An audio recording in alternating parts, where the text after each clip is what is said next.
more robust. We want to appeal. Let's just take our time to go through it. So of course, I've been using it for some time, but a lot of people were, the essence of this, what I call a workshop or enlightenment, is because of the feedback from a lot of our authors who are complaining of one each or the other in submitting their papers. So we say, okay, it's better we put them through how this process works so that they can have a good understanding of it. It's very easy, it's very seamless. And once you start it, it's something you can do within 5 minutes and you are done. So please just take your time, be part of it, learn from it, because from now on, this is the new normal we'll be using for our conferences. Thank you very much and welcome again. Have a wonderful day. Thank you. Yeah, thank you, Dr. Shukolabo. At this point now, so the way I missed one thing. So we'll have a demo session that will be presented by Mr. Robert.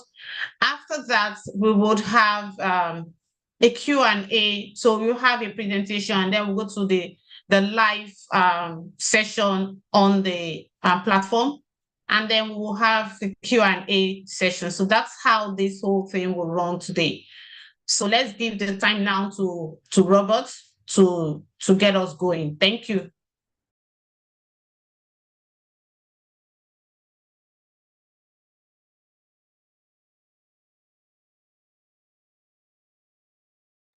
Okay, good morning, everyone, and welcome to this session.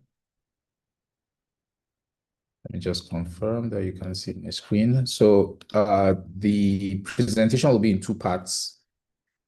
First, I will do a regular presentation where I'll just talk about the functionality. And the point behind this is it will prep you for the actual practical session. And so this time around, I'm just going to talk about what you're going to see. So if you go to the conference website, which is conference.nape.org.ng, on the website, there is a call for abstracts. And all you have to do is click on that call for abstracts. Click on the call for abstracts. Sorry about that. Click on the call for abstracts and you will be taken straight to the call for abstracts page, which is on Sessionize. And so you will have two parts to it. The left side, which just gives you details about the period that you have and the conference itself and the submissions that you're making. So you have all of that information, especially on the right. You can read up on everything that you need to know. Now, at the very bottom, when you're done reading, you have an opportunity to make a submission. Okay, so you can submit a session. It's typically called a session, but in this case, it's your abstract. Now, when you click on it, you will be asked to log in if you are not yet logged in. And as you're aware, nowadays, everything requires an account. Why? It helps you track what you've done. It also keeps things secure. Now, there are multiple options for how you can log in. Things like Facebook, Google, Microsoft, Office 365, and even your Twitter login can be used. And then there's a classic login. Classic login will just use a username and password. So if you want to use classic login, that's fine. A number of people use classic login. And if you choose classic login, you can then either log in or create a new account if you do not have an account. And once you've done that, you then have the opportunity to make the actual submission. And it's pretty straightforward, just a few fields. So I've zoomed in here so you can see the fields. Now, one of the reasons why you create an account with Sessionize is that you track all your submissions across the world. So any organization that is hosting a conference using Sessionize, you are able to take a previous session. So we'll all agree that as speakers, it's not every time that we speak on something new or something different, right? If you've made a new discovery, for instance, you could present that discovery at 3 different conferences. It's your discovery. There's no need to type up that information every single time. So that's why you can have a session from your speaker profile or other event. But you can also make a submission for a brand new session. In that case, put in your title, put in a description. The description is just short. And then in this particular case, you attach your abstract document, which you should have on your system, typically as a PDF document. There's a drop down for a sub theme, and those themes are listed at the very beginning when you get to the link for the event. Now, you could also have co-presenters. If you have co-presenters, you can put in their email addresses, and they will be notified and invited to accept that they are co-presenters with you. And finally, you just need to tick the checkbox to accept, and that's it. You can then submit your session. And once you've submitted your session, you can always go to sessionize.com and log in. And if you log in to Sessionize, you can see all of your past sessions. You can see the status of your session. You can see whether your abstract submission was accepted, or if it's still pending, or even if it's rejected, you can see it there. And that's it. That's all there is to using Sessionize. So I'm going to switch over now to do an actual live presentation. So here I'm on the conference website, conference.napi.org.ng. And all you have to do is look for the call for abstracts button. This is it.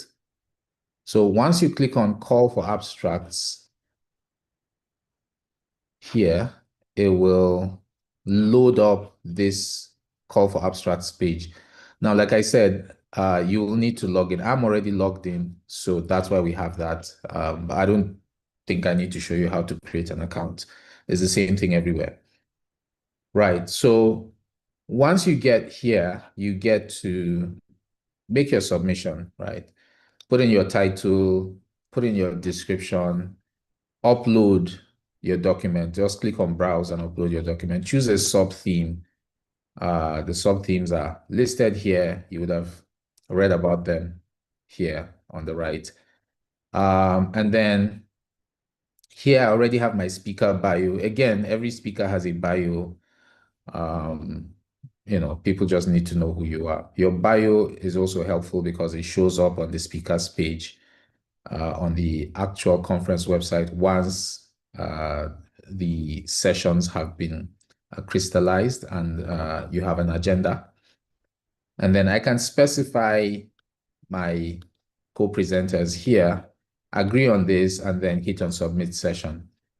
I'm not going to do that just because I don't want to confuse the system, but I can assure you that once you do that, it's going to go in, right? You also have your schedule for the call for abstracts, when it opens, when it closes. Once it's closed, the editorial team at the back end will review all submissions, and then they will get in touch with successful applicants for the next stage. Okay, so that's it. I will now go over and take a look at any questions that we have and attend to them.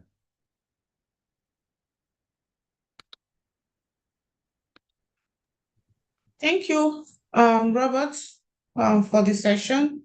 So we are open now for questions. So if there's anyone that has any question, please, can you either speak through your mic or you put it on the chat? So we have some raised hands. I think you can check and call them. A few people raised their hands. Yeah, we have 2 people. Okay, so okay, let's. Yeah, so I can see Henry and Nena. So Henry, can you speak, please? Okay. Good morning, everyone. Thank you for this session. It's quite insightful and innovative. So you didn't mention the content of the abstract, right? You were just telling us walk around of the Sessionize, right? The abstract, is it a one paragraph write-up, basically? Or do we need something more? If you can just throw more light on the content on the paragraph of the abstract. Is it one paragraph or two paragraph for the abstract? Thank you. I'll yield the mic to the editor-in-chief to answer that question. Thank you. Okay. Thank you, Robert. For a standard abstract, we expect just one. It's not necessarily a paragraph, a page, just a paragraph of your work, a summary of your work. Anything beyond that also reduces your mark for your abstract. All abstract is just a paragraph, 300 words. Those were part of the instruction given when the call for abstract was made. You can't have more than 300 words for it and just a paragraph. Okay, thank you very much. Thank you. It's clear. Okay, thank you, Henry. So there is another Hanena. Can you go on, please?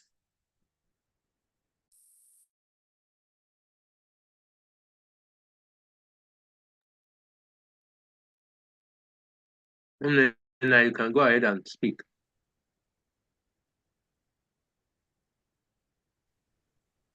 Okay, we cannot hear her. So we'll go to Ifeanyi. See Ifeanyi will be stand up. We'll Yes, come back to you, Nena, if we'll check back. Yes, good morning, everyone. Thanks, PS. Can you confirm you can hear me? Yes. We can hear you. Okay, so just a quick add to the last response from the editor-in-chief regarding abstracts. I know a few persons have asked me what should I write in my abstract? What is it really? Beyond being one paragraph, a one-page summary of your work, try to ensure you capture 2 or 3 key sections such that the first part of the abstract will define the problem. The second part will highlight on what you did, methodology, and then you now talk about your findings, but then in a way that is summarized such that within a 300-word content, you're able to summarize the problem statement or background, your efforts/methodology, and the key importance of your work, which is the results and applications, all summarized into that one page. I just thought to quickly add that to the editor-in-chief's comment. Thanks. Thank you, USDC Chair. So we'll go on now to the next person. Nena, are you available to talk? Yeah, I'm here. Can you hear me? Yes, please go ahead. Thank you so much for the clarification. But I'm still confused at the point where we have the title and the description. Okay, now what we are describing, is it our work, or is there any other description? Are we describing the contents of our work, or what are we describing, please? I want to know. Thank you. Robert, please. Okay, yes, just put in a brief description of what your abstract is about. So typically, you know that in order for anyone to read your abstract, they have to download the document, right? Yeah. The session title is what shows up in the conference agenda. Your description just helps someone who's quickly scanning to see what your session is about and why anyone would like to attend it. So just think about it from the perspective of, if you've ever been to a conference, especially when you have parallel sessions, how do you choose what session to attend? Right? It's based off of the title and the description. So if you put in a bad description, people will skip your session and go to other sessions with more interesting descriptions. So you have to think about it. It's like your elevator pitch. I have 30 seconds or 10 seconds to invite you to my talk. What am I going to say? Correct. Thank you. Yeah. I have a question for you, a follow on Robert. This description, I'm seeing it as a compulsory item. What if the person is not interested in putting that option? is it something we can leave as optional? Because this can prevent people from submitting. I mean, I cannot think of anything. Let me So just again, say, you know. right, to answer that, like I've told you in the past, one of the reasons why we're using Sessionize, it's not that I built Sessionize. Sessionize is a global company that is used by all sorts of organizations. If you are presenting at a conference presentation is not an afterthought. It's not something that you're not prepared for. Right? Like I said, why should people come to my session? If I don't have a good title and a good description, am I ready to go and waste people's time and invite people to come and listen to me when I'm not ready? And if I'm ready, what's difficult about a description? I need to sit down and think about what my session description is and give it to people, right? It's like you write a book and then at the back of the book, there's nothing to tell people why they should read the book. So when you go to buy a book, you see the title first, but typically you should flip to the back to find out what is in the book, or you go to the table of contents, right? And the editor-in-chief is here. It's a good thing he has a PhD. I don't think there are any books without table of contents. I don't think there are any books without, front matter, back matter, things like that. So unless we're saying that this thing is a joke, right? And I'm hoping that it's not a joke. If it's something that is serious, a title and a description is not too much to ask for. Worst case scenario, take your abstract and summarize it, right, into 2 or 3 sentences. But again, like I said, if you've ever attended any conference and you look at the agenda, there's always a title and a description, right? If you go to look at speakers, there's always a name and a bio. You don't just have a photo or just a name without a proper headshot, right? Those are standard conferences. So I hope that, but again, the editor-in-chief is here. It's his call. Okay, Robert. Let me take it from where PS stopped. This is submission of abstract. This can come in when we want to submit your full paper, because submission of abstract is subject to acceptance or rejection. So making it compulsory here means that whoever cannot do this cannot submit their abstract. We want to make it so seamless that submit your abstract. When the editorial team look at the abstract, they review it and get back to the team and say, look, this abstract is okay. Can we now ask this person to go a step further? Like if you check in what some other international organizations do, when you submit your abstract, they only ask you for some basic things. After that, is when the abstract has been considered, you will now go through the routine of submission process. At that point, you have to give us a description of the work you want to present. But submission of abstract is for review. So if you start telling them they do it somebody, a lot of them will just copy the abstract and post back for your description. I understand where you're coming from with that description, that you need to tell us why should we need to come, what's it all about, what's your aim, what is the objectives you want to use for this work. How is going to, but at this point of submission, it might be a little bit tricky to asking them to do that, except we want them to just copy their abstract and paste back for us. I also noticed that the document is not made compulsory. It's not a must. Can you go back to that place, please, Robert? Hello, Robert. I think he can hear you. The abstract document, is it optional? Yes. It's not supposed to be optional, even in sub-team. Yeah, you specified that they were optional. You didn't specify that they were mandatory. So the abstract, the document is said that's the main work we want to look at. Yeah, but you didn't say it was mandatory. Okay, so we can make those. Yeah, those two must be made mandatory. That's the sub-team and the abstract document. Or the description can be made optional, but at the back end, when you want to now submit your full paper, we will require that you do this for us. That becomes compulsory for you. Yeah, I'll check now and see if the description can be made optional. Like I said, this is not something I built. But the sub-team and the abstract document should. Yeah, that's fine. So I'll do that now. Thank you. Do that now while we're on the call. Thank you. PS, back to you. Please check the chat. There's a question from a 300 level student. Can you check it and respond? Okay, let me check.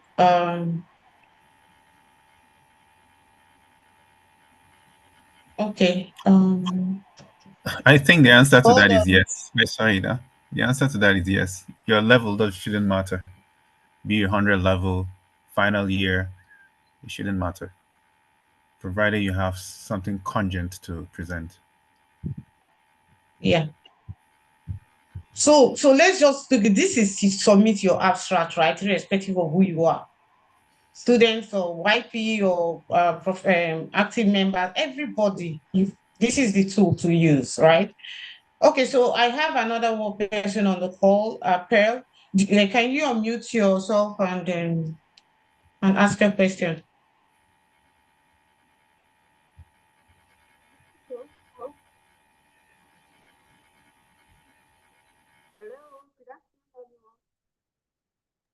Pearl, go I don't know ahead. if it's only me. I can hardly hear you. Yeah, your volume is faint. So please check it. If you're using an earpiece, you might need to disconnect it. While we're on it, so Doctor, I've checked. That description field cannot be made optional. Optional. Okay. Yes. Okay. For those who might not have what to give me, maybe they'll just give us the objectives or the aims, the aim for what they are submitting. Yes. And if I may say something, EIC, sir. Yes, sir. Go ahead, sir. I think just what you say right now, right? Okay, the aim is as good a description as anything, right? Yeah.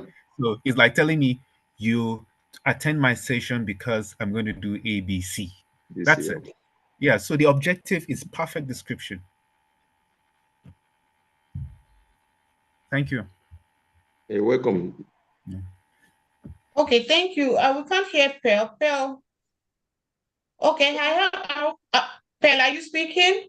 Yes, I'm speaking. Can you hear me now? Your volume is quite low. You want to drop it on the chat? Yes, can you do a chat for us on the platform so that we can read that out for you? Is that you are far away from the mic of your phone or your system? Can you hear me now? Hello? It's better now. Okay. So my question is on question for another speaker. I wanted to know if what that answer means. Something, or I can submit for someone else. And then we cannot hear you. I cannot hear you. Please drop your question on the chat. Okay, let me help because I think I had a little bit. She was asking if she could submit for someone else. So yes, here I yes, see. If someone can submit for me, and also I want to know if I need to update my Okay, Pearl, it's possible to submit for someone, but you must use the person's email in submitting because there is a column for you to ask for the email of the speaker and the co-speakers. So one of them must be part of, because if you submit using your email, every correspondence will be to you and not to the speaker. So you have to have the speaker's email to submit that, because every other further correspondence will be to the email you sent. Okay, what about the abstract update? I need to update my submit an abstract. I didn't get, PS, did you get the question? No, Pearl, it's best to type it in the chat, please, so that we can answer correctly. Okay, Robert, there's a question on the chat.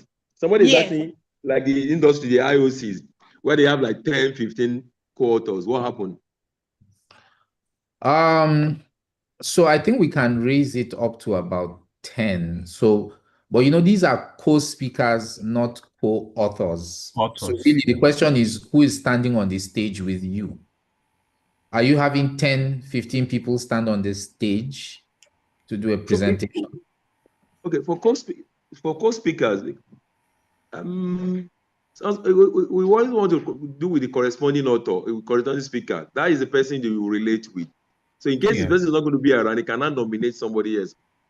Because sometimes, for example, let me like in the university now, if I have a student who is presenting, he becomes the speaker. I'm not going to present for that student. So you're going to be only him. Now, there is a place you say the co-speaker must have to accept. What if they don't accept? What happened?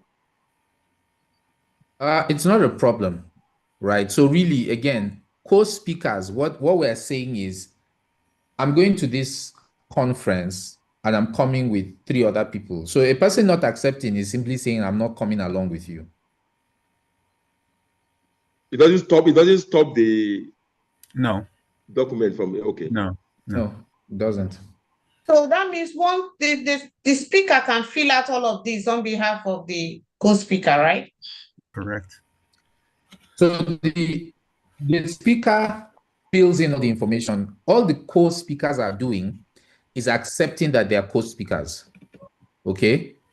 And an acceptance is required. I'll give you a very simple example. I'm currently preparing for a conference that is taking place next week.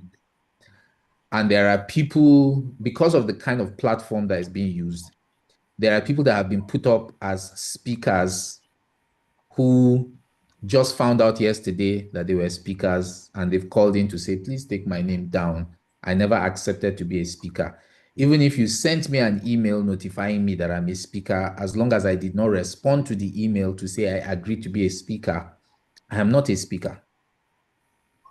Okay, so you need a confirmation. So if I say that I'm speaking or I'm presenting at a conference with Dung needs to say, yes, I confirm that I'll be at the conference and I'll be a speaker. Otherwise, his details shouldn't appear anywhere.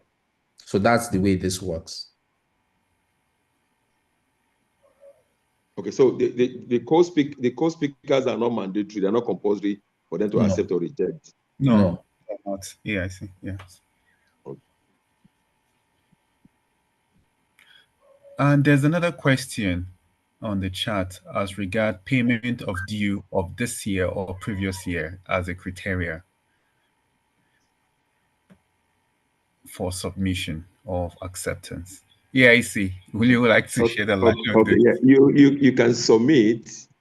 Nobody stops you from submitting, but when we are doing our review, payment becomes a mandatory option for us. Good. You can submit, we review, but after reviewing, if you are not an active member, then you have to find an active member to get your acceptance.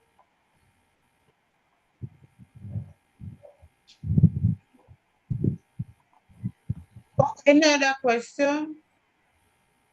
I think, hold on, let me check. Let it be known that this is just a way of encouraging, sorry, Pierre, this is just a way of encouraging members to reactivate themselves, not that is mandatory, they must be activated for submission. But once you are submit and after doing review, the editorial team has a decision to make on that. You might be turned down because you are not an active member, but if you have an active member as part of the authors, you'll be lucky that you might you skate through. But we want to make sure that at least if 10 of you are presenting a paper, 1 of you must be active. Okay, thank you for that clarification. We have another person, Soa. Can you unmute and talk? Okay, before you go to SOA, someone is asking, what do you mean by an active member? Active members are financial members of the association, whether as a student, corporate, or that will be by active members. You must have an up-to-date financial record about yourself in the association. Okay, so can you go on now, please?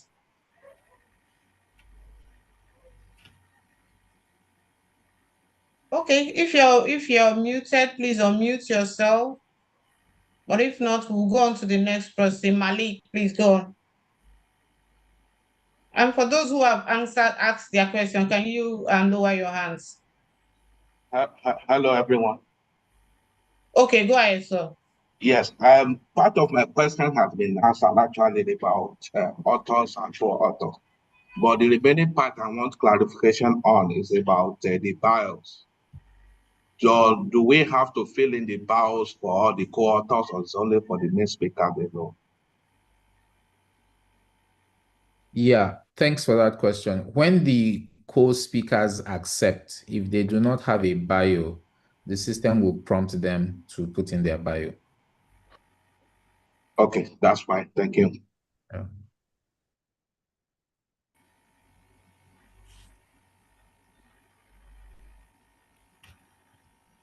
Hello. Robert, I just have some concern here, right? Yes. I would expect this whole thing to center around the main speaker and not co-authors. Is there any way you can remove co-authors from fulfilling all these obligations No, so things can Exactly. move fast? co-speakers, not co-author, co-speakers. Co-speakers. Okay, co-speakers. So, Okay. Okay, so not co-authors. just to explain, right? If you want, your bio can be as simple as senior lecturer, Department of blah, blah, blah, University of blah, blah, blah. It's an okay bio, right? But nobody wants ghosts at a conference. So your bio, if you like, and see, the thing is, we keep talking about this bio like it's something difficult, right? I speak at conferences. I send out my bio probably 58 times a year. And it's as simple as it's typed up in a Google document. Every time I'm invited to a conference and they ask for my photo, they ask for my bio, I just go and copy the links and send to them. So bio, we're making this bio sound like a PhD thesis. Bio is simply who are you, right? It's just like an author has a bio. If you turn to the back of a book, they tell you this person is so and so and so. These things I don't know. Especially within an academic. No, I know that Robert, it's not you strictly just academic. Robert, you Yes. just clarify. Just put your description of who you are, and that's necessarily you must talk about everything. That's okay. Yes. But what he's saying is that it must not be made compulsory that the co-speaker must all fill in their bio. That's what she's asking. Must it be that? Yeah. Must it be that if they don't do, will there be any disturbance to the submission? No. So you see, this submission, when you make a submission and you add co-speakers, all you are doing is you are adding their email addresses. It doesn't affect anything, right? Okay. Whether they accept or not, your submission is going through. Okay. Of course, what we should learn is that you don't just go somewhere and start putting people's email addresses. You should have agreed with them before you go and do that, right? So if I have a paper with 4 co-authors, it doesn't mean that they need to be speakers at the conference. But if I want them to be speakers, I should call them up or even send an SMS and say, hey, I want to apply at this conference. Are you fine with being a co-speaker? The person says yes. Then you now say, okay, so I'm going to put in your email address. Please expect a system message from the platform asking you to confirm. So I hope that was helpful. May I just also add here, Robert, yes, that the essence of this is also to take away copyright, impersonations, and all that. So that's why it's important to get the consent of whoever you are adding his email to a document or to a presentation or you're doing a flyer, they're going to have a question. So this is usually eliminated by having people's consent, either as co-author or co-speaker. Thank you. Someone is asking, okay. Robert has answered it. Yeah, so let's just announce it. So the question is, must we have co-speakers? The answer is no. It's not mandatory. It's not compulsory. Hello, you are not. I've raised my hand. You raised to call me. Sorry, Prof. You can go ahead now. You can go ahead. Malik. Thank you very much. Thank you very much. Who is talking? Malik, hold on. Let the manager speak. Yes, let Malik hold on, please. Prof, go ahead. Okay, thank you so much. I'm Professor Manager. Thank you for this enlightenment. I think this for the first time we are moving forward. Now, I have 2 or 3 observations to make. On the bios, there should be word limit on the bios as well. Just as we have for the abstract, so that you don't see authors or speaker putting too much detail in that bio. Secondly, the whether the speaker is a member of NAPE or what active member is another question. Now, I think it will be nice, it will really be nice to encourage members to activate their membership, so that when you are creating your account, you use your membership ID to create your account. So that you won't create unnecessary bottleneck for us at the editorial level to actually say you are not a member, so we are rejecting your abstract or we are not taking your abstract. If that design can be modified such that your membership ID will be used as password. Thank you. Okay, thank you for that, Prof. So this platform is independent, but we can add a field that asks for your NAPE membership ID and not make it mandatory. So if you're not a member, you don't have a membership ID, you don't put it in. If you're a member, you put it in, and then that can be cross-checked. Does that work for you? It's okay, Robert. That's okay. I think it's okay. Yeah. All right. Okay, Malik. Hey, Malik, All right, sir. Thank you, sir. Good morning, everyone. I want to commend Mr. Robert for the presentation. However, I want to make some suggestions. On the website, I feel it will be more seamless if we can add like a size requirement for the picture and for the abstract document, even a format, a upload format. Because when you see there is an upload of documents, some people will bring PDF, some people will bring Word. Which one are we using? Are we using both? Then what size? Because those are issues that people will still raise eventually that they want to submit and is not going through. Then for the picture of the author, is it 1 MB? Is it 5 MB? Is it JPG? Is it PDF? And so on. So those are the things. And I feel in that description, if it is possible to just add like a bracket and then put aim of the research, then also in the abstract document, a bracket, then put the format, docs, PDF, less than this size. It will make it more seamless. Thank you. Okay, thank you for that brilliant suggestion. I have just implemented both of them. So under session description, I've put what is the aim of your research abstracts / presentation. Okay, so when I hit save, it will show up.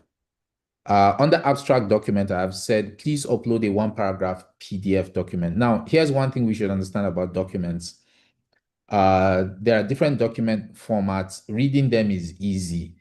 However, when you send a PDF, what you are sending is a document that you formatted precisely how you want people to see it, and a document that is not editable under normal circumstances. So, computer geeks shouldn't start a conversation at the moment. But basically, when I send you a PDF, I want you to have a document that you just read. If I send you a Word document, it's because I want you to be able to edit it. Under these circumstances, you don't want people to do that. So you should be uploading a PDF document. Okay. So yeah, for the image, for your photo, when you go there to submit a photo, you will get all those details there. Okay, so that's it. Robert, let me just add. For the abstract, it has to be PDF because nobody is going to change or edit your abstract for you. It's whatever you submit that we're going to review.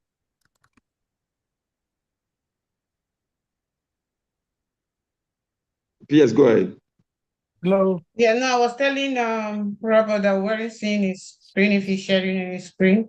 Okay, Mr. Tunde was sharing his screen. And Mr. Tunde, if you share your screen now and you go to that abstract submission page, you'll see all the changes that we've discussed. Is he still here? Yes, he's here. Okay, I'll do that. Okay. Okay, Robert, there's a question by somebody, one of the authors. Maybe I should read it out. Yes, go ahead, please. He said, I have sent 2 sections and my invited authors have not been able to accept, and the time has expired due to forgotten email password. What do I do at such point when the email cannot be edited to resend? When you say the time has expired due to forgotten email password, which email? The recipient cannot remember his email password? Yes, I think so. That's from the chat. Yes, I'm hoping yes. So the recipient cannot remember his email password. That's a common problem. We can't do anything about it, right? As long as someone cannot access his email, there's nothing anybody can do. Maybe he will create a new email address, then you can go. So this is one of the benefits, like we keep saying, of the fact that you have to sign up. You can log in to your profile and edit your session and remove the old email and put in a new email. So he just goes and creates a new email address, right? And I don't want to keep going on and on about forgetting email passwords and things, but that's a short way of doing it. Okay, Akobare, I hope you heard what Robert said. So you can go back to the Sessionize and edit whatever you have put as your email. Sorry, can I ask my question now? Yeah, go ahead. Sorry, it's just a straight one. I just wanted to confirm if either a co-author or co-speaker can submit an abstract on behalf of the main author. Yes. Yes, I've said it before, yes. But you have to use the main author email in submission, Okay. not yours. Okay. Because whoever is the corresponding author receive all correspondence from the editorial team. Okay, that's fine. Thank you.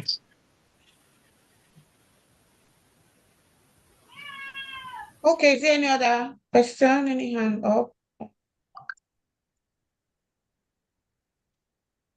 Okay, I think we've taken everyone's question, except there's any other one on the chat. I don't see any other question. I'm sure that we don't have any other one again. Okay, I'll just share my screen just so that you can. Before you do that, PS, I hope this session is recorded. Yes. It's something we can put on our platform or social media, and so that even those who miss this session can go back and look at it. And yes, we will do that. Or maybe the process of doing it, we'll put on our social handles. Yeah, I was about to say that it has to be edited. Just the initial session. Yeah, it has to be edited, just the section alone, not the Q&A. Okay. It's streaming live on YouTube as well. So I'm sure it's going to be there on YouTube, the entire session. So somebody who has time can go to YouTube. We usually leave it saved. Yeah. Yeah, it's actually on YouTube. So I'm going to be sharing the YouTube link afterwards. Thank you, Tunde. But Tunde, please make sure you edit the Q&A out of it, please. Okay. So yeah, you should be able to see my screen. Yeah. Go ahead. Yeah. Okay, yeah, you should be able to see my screen and you should see the feedback that we have. So under the description, we have what is the aim of your research abstract presentation, right? Abstract document, we have please upload a 1-paragraph PDF document. The sub-theme, the abstract document and sub-theme are mandatory now. Then you have a field for NAPE membership ID, which is not mandatory. So please provide this if you're a member. So I believe that captures our feedback and resolution. Yes. Okay, fantastic. Recording in progress. Okay. So is there no other question? That's okay. That's good for Robert. Okay, so hello? No, it was EIC speaking. You can go ahead, please. Okay, thanks, everyone. We have PE with us here. Madam PE, if you can give us 1 or 2 closing remarks, and EIC. All right. Thank you very much. Yes, I hope you can hear me. Yes, yes, we can hear you, ma'am. Yes. Thank you, everyone. Thank you, Tunde, PS, Robert. Thank you for creating the time to put this together, and my EIC and AEIC. I really appreciate. And I appreciate all our members who have also joined. to understand how to use this platform. It shows how your commitment to our association. Thank you very much. And I believe that with this session we've had today, it will be an easy one for you to drop your abstract. And please help tell those who were unable to join to check on the YouTube link and get all the required information. And I believe that this will really help to get us to submit our abstract as soon as possible.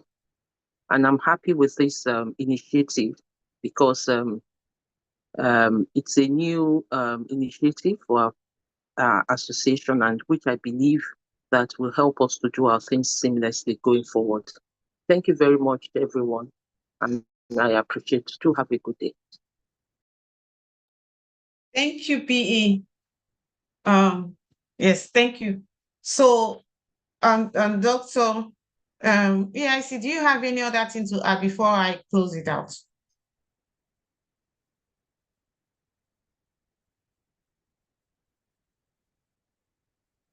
Okay, so thank you, everyone. Like as PE has mentioned, thanks for coming. So going forward, what we will do is we would make this video available on our YouTube channel. Then we would be sending out the PDF version of this across our WhatsApp groups for any quick reference. Subsequently, not everyone will join or that. Hello? Okay, so and then subsequently we would be sending out maybe a survey form to see if anybody is struggling or still wants to submit and struggling to do so. However, we have the team to reach out to individually if you need to. So EIC is there, and you can reach out to me as well. You can reach out to the AEIC, donc. We are all here to support you. So it shouldn't be a problem, right? You have all the tools to work with, but if you still cannot submit, please reach out to either one of us, especially the EIC. Thank you very much, and have a wonderful day going forward. Thanks. Thank you, PS. Thank you for the wonderful session. Thank you. Thanks to all those that work behind the scenes to make this possible as well. Thanks. Thank you. Have a good day. Bye. Bye.